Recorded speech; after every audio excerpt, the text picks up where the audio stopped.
सहारा India की कंपनियों में फंसे निवेशकों की गाढ़ी कमाई के पैसे वापस मिलने की उम्मीद बढ़ गई है। आप पूछेंगे ऐसा क्यों? ऐसा इसलिए कि सहारा समूह को सुप्रीम कोर्ट ने फटकार लगाई है। साफ कहा है कि निवेशकों का पैसा लौटाने में और देरी न हो, इसके लिए समूह अपनी संपत्ति को बेचकर पैसा लौटा सकता है। कोर्ट ने कहा कि इस प्रक्रिया पर कोई रोक नहीं है। कोर्ट ने सहारा समूह से गुरुवार 5 सितंबर तक अपनी अचल, घरेलू और विदेशी संपत्तियों की बिक्री के लिए एक योजना उसके सामने पेश करने के लिए भी कहा है। मंगलवार 3 सितंबर को सुप्रीम कोर्ट में मामले की सुनवाई हुई। कोर्ट ने कहा कि सहारा समूह पर अपनी संपत्ति बेचने को लेकर कोई प्रतिबंध नहीं लगा है और इसे बेचकर निवेशकों का फंसा हुआ पैसा लौटाया जा सकता है। जस्टिस संजीव खन्ना, एम सुंदरेश और बेला एम त्रिवेदी की पीठ ने यह भी साफ किया कि इन संपत्तियों को सर्किल रेट से कम कीमत पर नहीं बेचा जाना चाहिए और अगर ऐसी स्थिति बनती भी है तो पहले कोर्ट से परमिशन लेना जरूरी है।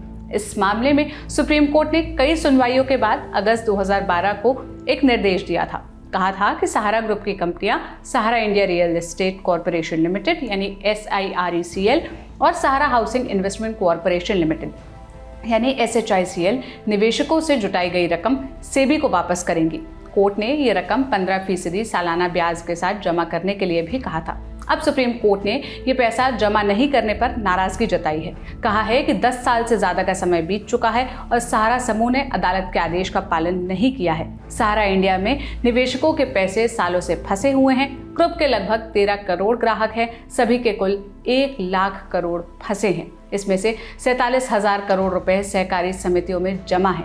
2022 में वित्त राज्य मंत्री पंकज चौधरी ने लोकसभा में एक सवाल के जवाब में बताया था कि सहारा इंडिया ने 2.32 करोड़ से ज्यादा निवेशकों से 19,400 करोड़ रुपए जुटाए थे। वहीं सहारा हाउसिंग इन्वेस्टमेंट कॉर्पोरेशन लिमिटेड यानी SHICL के 75.14 लाख निवेशकों से 6380.50 करोड़ जुटाए थे। इसमें 138.07 करोड़ रुपए ही निवेशकों को लौटाए गए थे। कुल मिलाकर कहें तो अब सुप्रीम कोर्ट के संपत्ति बेचने के आदेश के बाद निवेशकों का पैसा वापस मिलने की उम्मीद बढ़ गई है। ये वीडियो के लिए स्क्रिप्टिंग की थी मेरे साथी अभय ने। इस मामले पर लल्लन टॉप की नज़र बनी हुई है।